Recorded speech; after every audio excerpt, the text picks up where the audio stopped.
1992-1993-cü illərdə döyüşən bir briqadadan söhbət açıram. 1992-ci ilin oktyabr ayında Hocaz əməliyyatı və Laçın rayonunun 40 kəndinin azad olunmasında, 1993-cü ilin mart ayında Kəlbəcər rayonunun müdafiəsi döyüşlərində fəal iştirak edən briqada haqqında. Bu döyüşçülər təkcə Kəlbəcər torpağının müdafiəsi üçün yox, eyni zamanda 60 minə yaxın əhalinin Kəlbəcərdən, Laçından sağ-salamat çıxarılması üçün də səy göstəriblər.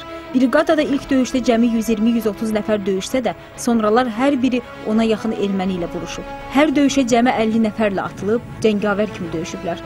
Onlar orada şəhid olublar, bugün də onlar oradadılar.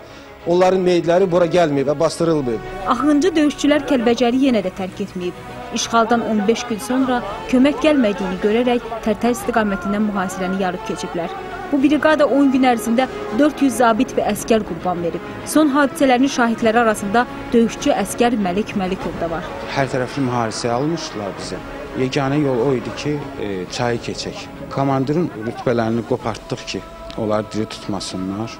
Yəni, ofisier bilib şeyləməsinlər, diri tutmağa çalışmasınlar.